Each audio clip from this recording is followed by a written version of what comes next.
Hello everyone and welcome back to a Football Forecast. Today's going to be going through one thing that could potentially end your Premier League season. I'm going to go through each club and discuss how important this is compared to other clubs. So I'm going to rank it from season ender all the way down to just a minor problem which won't affect the season that much. If you enjoy this, it would be great if you could subscribe to the YouTube channel.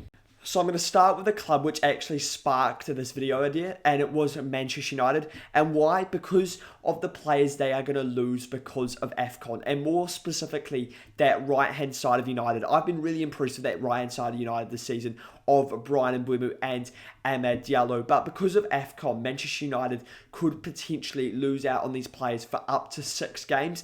They are guaranteed to lose the players for Aston Villa away, Newcastle at home on Boxing Day, and Wolves at home. Out of those two fixtures, I think 2 of them are reasonably difficult. Villa and Newcastle, 2 sides that will hopefully be aspiring, I'd say, to be trying to get European football. Villa definitely for Champions League football, how they're playing right now. The 3 potential fixtures are Leeds away, which seems reasonably likely, Burnley away, which could happen, and the Manchester Derby, which they should be available unless they make the final. So at least one of Amad or Brighton and Bournemouth should be available for those games. But either way, you're looking at some difficult games here. Newcastle, Villa, Leeds potentially could be difficult for Manchester United to manage. And I definitely think losing those 2 players is absolutely key. Because for me, if you look at United, where have they been threatening this season? Where has sort of the spark been? It's been that right-hand side. The left-hand side's been good, but the right-hand side is where all the goal contributions are coming from. It's where they actually look most dangerous. I think when Bruno Fernandes sometimes plays as that left 8, and he's very good at distributing the ball out to that right-hand side. I don't like Bruno there, but that's for me the one use of Bruno Fernandes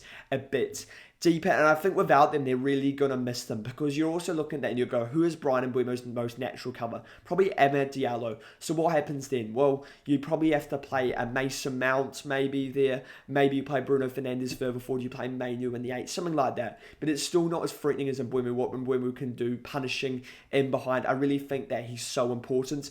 The right wing back, I really think they lack that attacking outlet without Amad Diallo. I think Mazraoui or maybe Dallo is the natural cover.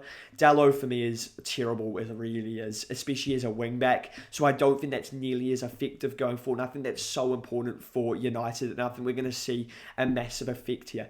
Now, the good thing for Manchester United is it should only be for a small period of time, probably only 4 or 5 games, but if they lost them for longer because of injuries, this would be a bigger problem. So for that reason, I'm just going to say I think it's a big problem, not a major problem. I just think it's a big problem, so I'm basically going to put it in the big problem tier.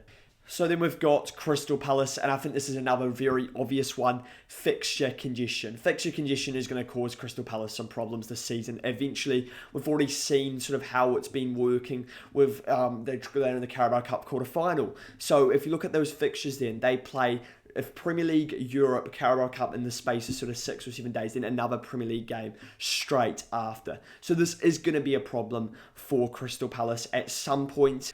I think after March, April, May, we may see this problem appear even more for Crystal Palace. However, I still think Crystal Palace are going to win the Europa Conference League. I think they're going to start comfortably. I don't think there's any doubt about this. It's more a question of would they push for mid-table top half. So they're going to be in the Europa League and be in the Premier League. So for me, I'm putting this in minor problem. If it costs them a Europa Conference League, I think it's a problem. But I really don't think this is going to be a problem, because I think they should easily still win the Europa Conference League. I think their squad is so much better than everyone else. So then on to Arsenal, and I think Arsenal have got everything they need to win the league. They've got a brilliant defence, a very good midfield, and look, maybe they could have more going forward, and maybe that is a potential problem, but their effectiveness from set pieces, I think, gets them out of trouble enough with this.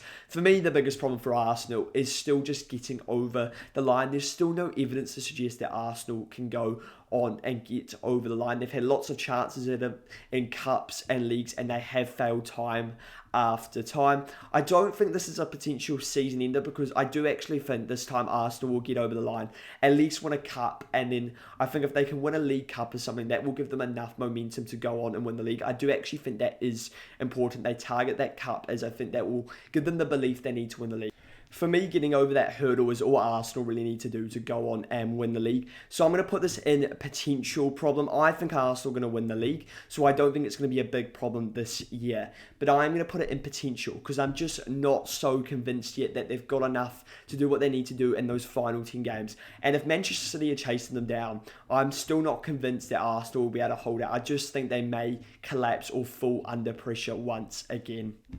So then on to West Ham, and obviously West Ham's goal is to stay in the Premier League, and for me it actually now sort of could potentially ride on one thing, and that is Freddie Potts. Yes, he's just come out of the West Ham Academy, and I actually think he's so important for what West Ham are going to have to do to stay in the division. I think if they generally lose him, they could go down. I think he's that important actually, because I think he provides a perfect balance in the midfield, which is something that West Ham have been absolutely crying out for, and I think he's really this important. He provides extra legs into that midfield, which West Ham have been desperate for. Whenever Guda Rodriguez or Edson Alvarez are played in there, it looks so unbalanced. It's allowed Mateus Fernandes to go up and down and do what he wants to do, free his legs. Paqueta is able to drift out to the left, drift out to the right, use his creativity, almost have a bit of a free role. And I think Potts is absolutely crucial in terms of covering in that sixth position.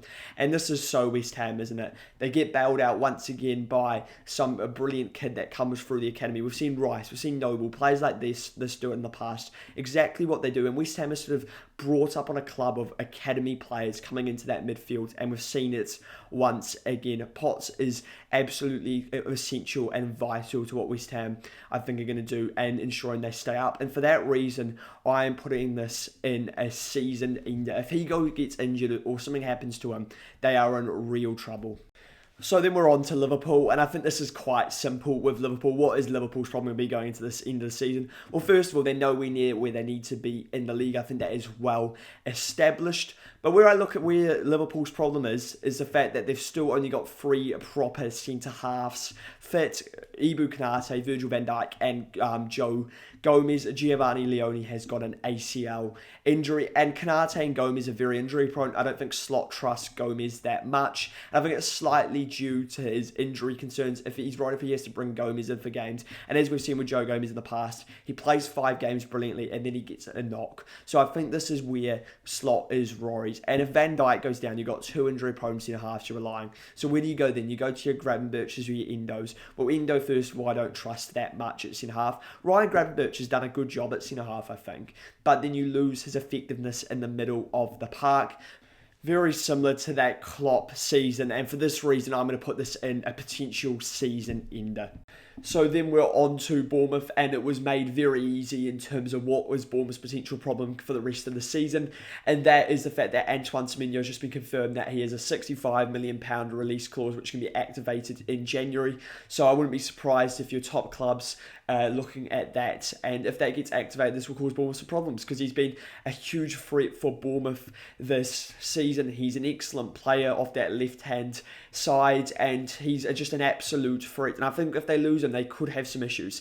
Now, I don't think this is going to be a massive problem or a season ender or a major problem even, because of how Bournemouth sort of run as a club. They're very good at replacing players. They probably have a couple of players lined up, or they'll just bring through some players that they currently have at their club, because that's what Bournemouth are like. So I'm not too concerned about Bournemouth. So for that reason, I'm going to say a small problem. I think it sort of rules them out potentially of getting European football, but I didn't actually think they'd get European football even with keeping Semenyo for the rest of the season. So on to Chelsea, and I actually think their problem's quite strange considering how much money they've spent. You would expect them to have loads of quality depth, but I actually look around at the squad and I go, there's not a lot of depth there, and where there is, they're often quite injury prone players. One of these examples is the midfield. So you've got Enzo Fernandez, you've got Caicedo, and then you've got Lavia and Santos. So you consider that pretty good, but Lavia is almost always injured. Enzo Fernandez is currently injured. We'll see how long he is out for. It looks like a couple of weeks. Caicedo and Santos are good players, but it's not like that world-class depth which you'd expect from all the money they've spent and how many competitions they're going to have to be in for the rest of the season. Because they're going to be in the Premier League, they're going to be in the Champions League, they're going to be potentially in the League Cup that you'd expect them to go for against Cardiff. So that will be another 2 games after that as well. FA Cup, you'd expect them to go reasonably far on that. So I think this could be quite costly. If you look at that midfield, once again, you're bringing in players like Reece James or Gusto into that midfield. That's taking away from the right back depth. Centre halves, Fofana is very injury prone. I don't think there's much quality without Levi Colwill there. So I just think overall they're just lacking some quality depth. Left-hand wing, I think Garnacho's actually impressed me more than I was expecting. But then the backup to him is Byron Gittins, who I don't really rate as a player. I think striker depth, you've got Pedro and Delap, but whenever João Pedro is forced to play up front, they don't look like the same side. So it is just really strange how they can be in such, I guess, a puzzle, I think, in terms of, I don't think Enzo Maresca can continuously get out a similar sides. He has lots of injury-prone players, as I was saying, as well as someone like a Reece James. So I think this is actually more of an issue for Chelsea than people will consider.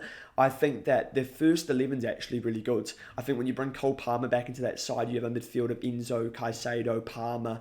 You have Lavia when he's fit.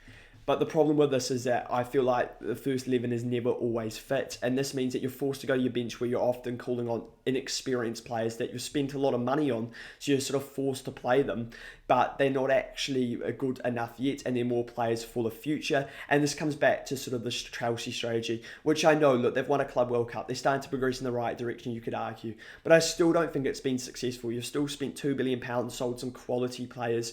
And actually, I think another issue currently with Chelsea, which we will continue to see for a while, is losing the identity of the club because of selling all these Cobham players. But I think the overall issue is, going into the end of the season, you'll start to see that lack of depth become more of a problem when you're in so many competitions. And I think it will force Chelsea to prioritise the Premier League or the Champions League, or maybe a cup as well, and that will be about it.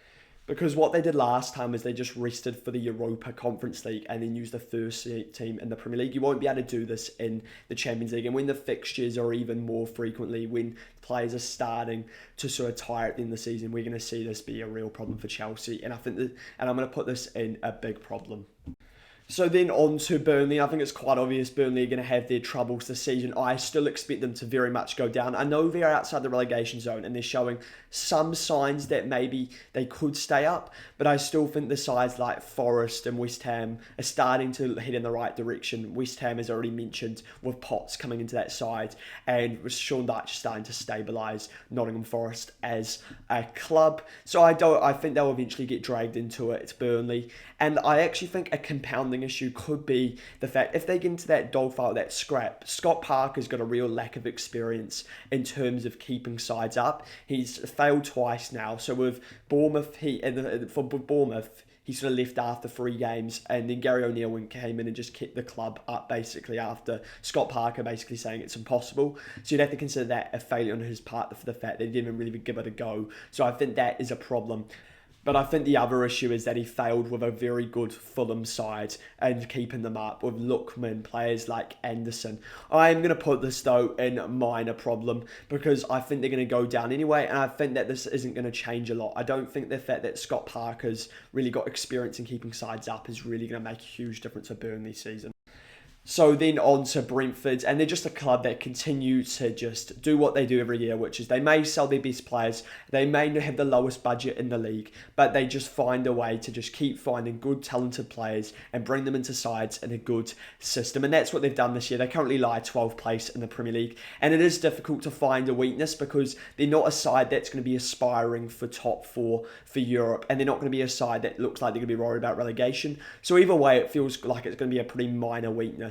And for me, I've just gone with the potential inexperience of Keith Andrews. Maybe this could be a problem for Brentford. Chances are not, though. They're going to probably be fine. Probably finish about 13th, 14th, which was their expectations. So on to Aston Villa, and I think their goal for this season is to probably get into the Champions League even by winning the Europa League, which I think is probably easier than getting a top 5 finish or top 4 finish in the Premier League. So I'm going to focus on a weakness for the Europa League potentially. And when I look at Aston Villa, I think they're a very good side, but I do worry a bit about in terms of adapting to situations, and I think you need to do that sometimes when you're away in Europe in difficult grounds. They could potentially play in the knockout sides like Porto, maybe a Nottingham Forest, which would give them, I think, a decent challenge. There's also other good sides in that Europa League that could cause, I think, Villa some problems. A team like Roma as well. And I just think that Emery's very much about sticking to that style of playing out from the back. And look, it's very effective. We've seen this. He's done an incredible job. I'm not saying he hasn't. but I do just worry about that. I know he's got a great record in Europe, Emery, which suggests he should be able to adapt, but I look at that game away at Liverpool and he really just didn't adapt to the situation, where it was so obvious all you had to do was sort of go long and direct. And I also don't know maybe if he quite has the squad to go direct when he needs to. So I think this is the sort of problem, is that ability to adapt to situations could cost Villa. For me, I'm going to put this in just a potential problem. I'm not sure if this is actually going to be a big problem for Villa really though, because of how good Emery's record still is in Europe. So then we're on to Brighton. I'm actually going to discuss a very similar problem, and that once again is adaptability. I think Hurtzler is a bit overrated as a manager right now. That's my feeling about Hurtzler. I think he's very good in those home games against those slightly weaker opposition, and maybe the odd game against that better side at home where they're able to sort of more dominate the ball and teams don't press them as high.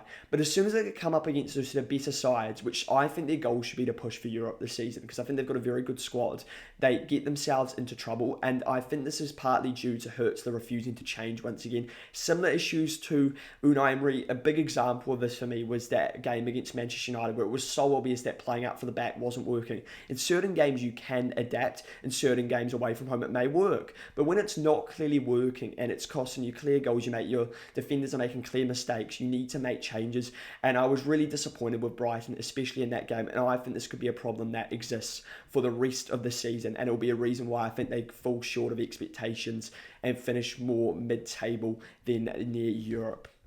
So for that reason, I'm going to put it in big problem because it's costing your side potentially European football. So then on to Fulham. And look, Fulham are right now, I think, are performing below expectations. And to an extent, they are a little bit right about getting themselves into a relegation fight.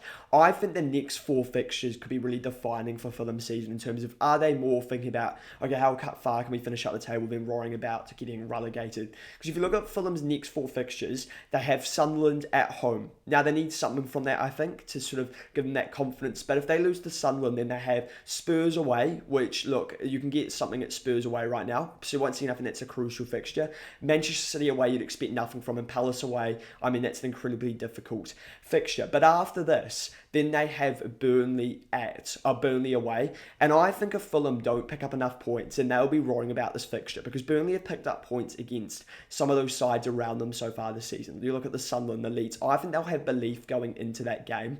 And I actually think Burnley could win that game if Fulham don't have some confidence going into that fixture. And I tell you what, if they don't win that game, or if they draw or anything like that, I think then Fulham will definitely be saying we're in a relegation battle, especially if they haven't picked up enough points before that fixture. And that could really define their season. So I'm going to put this in a potential big problem. I don't think it's a season ender. I still think they should have enough quality to get out of it, but it could cause them real problems for the rest of the season. So on to Everton. I actually think it's very similar to Fulham, where the next sort of 5 or 6 fixtures could be quite defining and sort of change how this season's going to be for the rest. I don't think it's as extreme because I can't see Everton really getting pulled into it, but their next 6 fixtures are really challenging. So they start off with United away. United is starting to pick up some form. I think that could be reasonably difficult. Then they have Newcastle at home. I think that should be 3 points, and that's a crucial 3 points. Then they've got Bournemouth away. That will be really difficult. I'd be surprised if they got anything, probably maybe a point at best. Then they've got Forest at home, should be 3 if they play well enough. Chelsea away and Arsenal at home. For me, if they can have a really good sort of, maybe get 10 points, maybe more from those next sort of 6 fixtures, then you're starting to look at Everton and you're going, you know what, Everton can maybe push into European places, which I think should be Everton's goal for this season, or at least give it a go, because I think they've started to have a good squad. They've got players like Grealish and Jai, Dewsbury Hall. They just lack that striker. That's another issue for Everton, which has been an issue all season, which they need to address.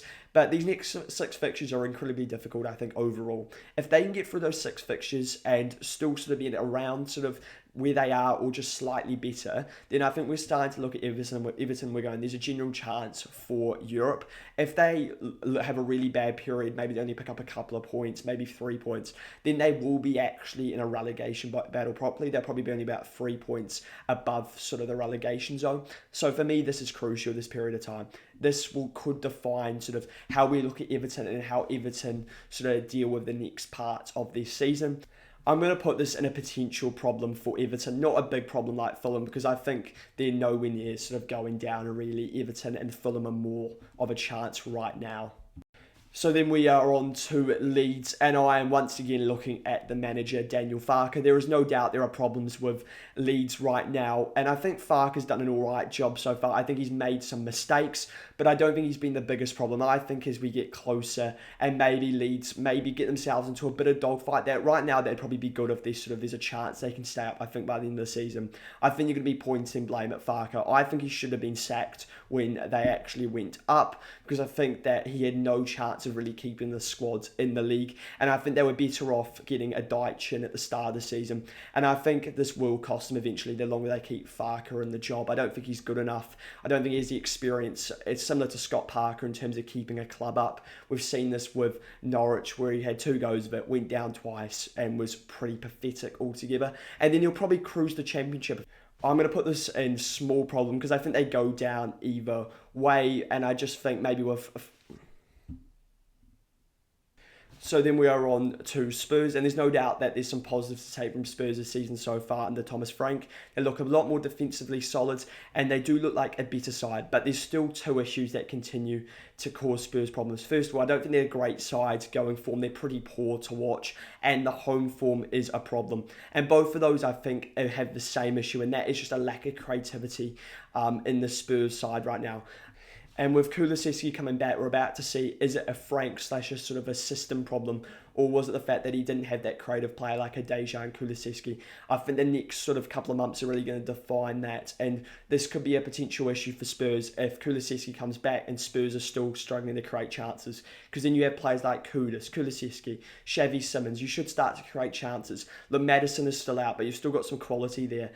Where I'm concerned, though, is I'm not sure if Frank's still going to move from that sort of midfield of Palhinha and Bentancur together. I think he's starting to bring Sarr into it at Bergvall, which is important. And I think if he does this, then we may start to see Spurs' sort of creativity improve and start to create more chances.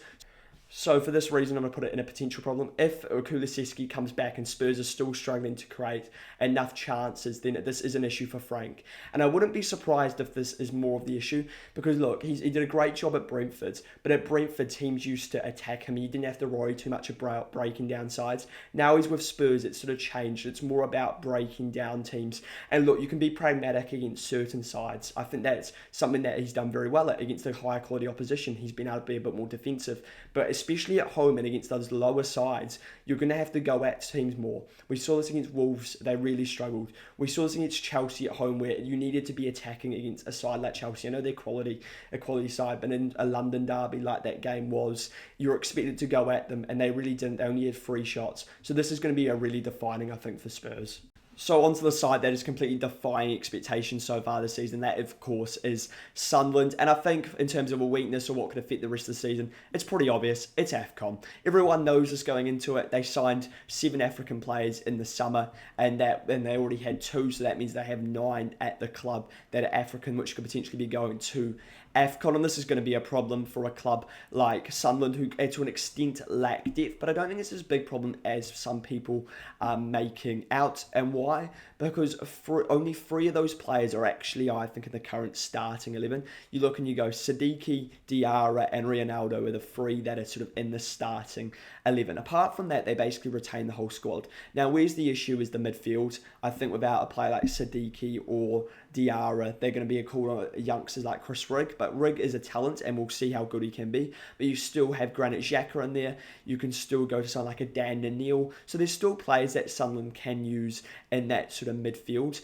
which means they can basically keep the whole defence, and I think that's really important. Alderente and Mukiele, who have been 2 Sunderland standout players, are still there. Roofs and goal is still there. And Sunderland's fixtures aren't impossible during this period. They go Brighton away, which will be reasonably difficult. Then they've got Leeds at home. I think Leeds at home's 3 points, even without the players out. I still think this squad is good enough to get the result. They keep, as you can see from that side, is still in the starting lineup as well. They also have Manchester City at home. I mean, either way, that was going to be difficult. Maybe they can pick up something from that. I don't think it's out of their reach, even with players out due to AFCON. They've got Spurs away. That will be reasonably difficult, but still possible. Brentford away, and then Crystal Palace at home.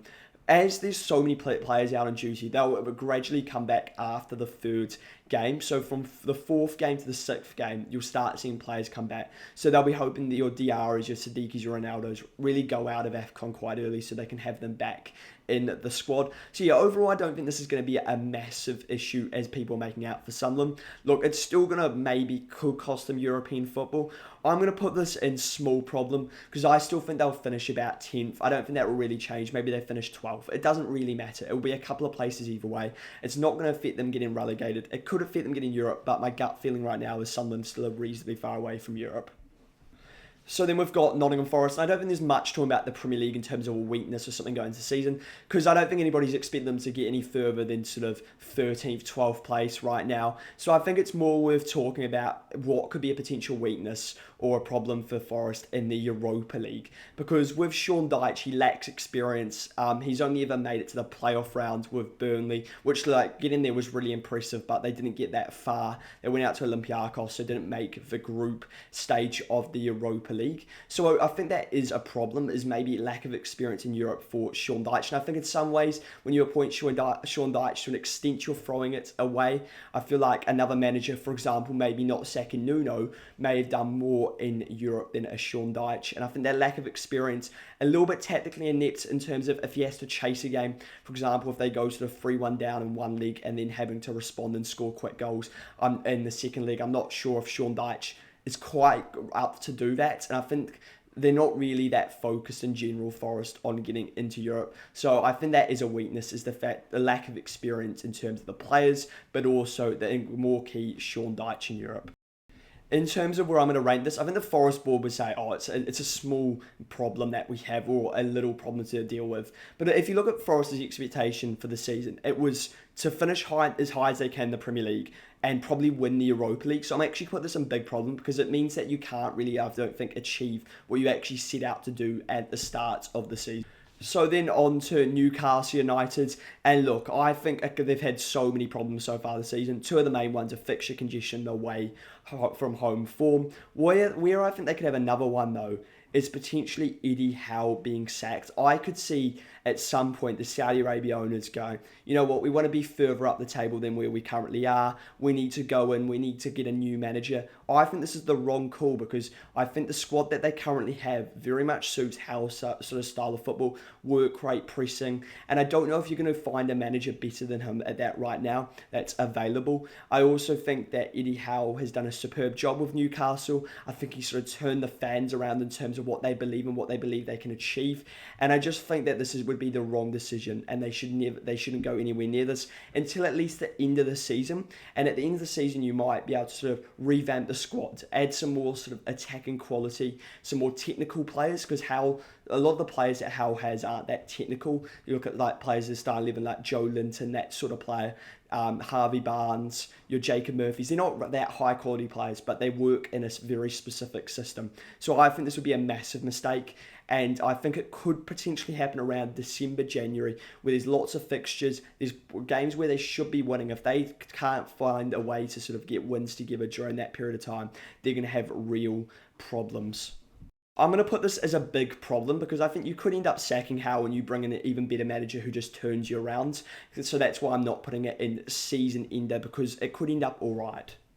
So then we are on to Wolves, and they've had so many problems so far this season, and a lot of it for me stems back to the owner, who has just not invested enough money in the top quality players and has let so much of the quality that they have had in the past go. So where do I think another weakness for Wolves could be? I'm once again looking at the owners, because I think they're going to panic in January and they're going to go in and spend lots of money, and I think they're going to make mistakes with their signings. That's my gut feeling with a club like Wolves, and it could cripple them financially in the future. If they go in and spend 100 million on crap players, then they're going to have players on 4-year contracts in the Championship, and look, they'll have wage sort of going down clauses to like minimise the effect, but they're still going to be on big contracts to be in the Championship, and I think that the players they might sign might not be anywhere near the quality, because who really wants to sign for Wolves right now? There's so many more attractive clubs to sign for than a club like Wolves. Realistically, though, it doesn't change a lot. The reason why I haven't even targeted the club thing is because they're going down either way. I don't think there's anything that could actually make them more likely to go down, because I almost think it's 95%. I was really struggling to think of anything. So for that reason, I'm just going to put it in a minor problem, because either way, it doesn't change anything. Wolves are getting relegated. Finally, we have got Manchester City, and I think it's pretty obvious what it's going to be, an over-reliance on Erling Haaland. If Erling Haaland drops out of form or he gets injured, then they're going to have some real problems. And Haaland does sometimes have a quiet couple of months where he struggles for. It's not, don't get me wrong, he still probably scores a goal. He still scores goals and he still contributes in different ways. But he always has an elite sort of majority of the season, he's absolutely elite, and then he may have 20% drop-off at some point in the season. And when this happens, City are going to struggle. I don't think there's any denying this. But recently, City have impressed me a bit more. I thought, especially in the Liverpool performance, someone like Jeremy Doku really stepped up. I think someone like an Omar Mamouche can fill in for Haaland if necessary, if he does go down injured. I still think it's a problem though, and I'm going to put this in a big problem. I think an over-reliance on Haaland will cost Manchester City the league at some point. But what's not stopping me putting this in season ender is I have seen signs that there is other quality around Erling Haaland. It's not just Haaland anymore as it felt more like at the start. Now I'm starting to see different players pop up, score goals, be impressive. And with Rodri coming back, City I think are going to be way more solid defensively. And Rodri makes them, I think, a better side going forward. So I think that's why I haven't put it in a season ender. Let me know your thoughts on this ranking as well as the problems or weaknesses that I've picked out that could potentially end each Premier League club's season. And if you enjoyed this, it would be great if you could like the video as well as subscribe to the YouTube channel.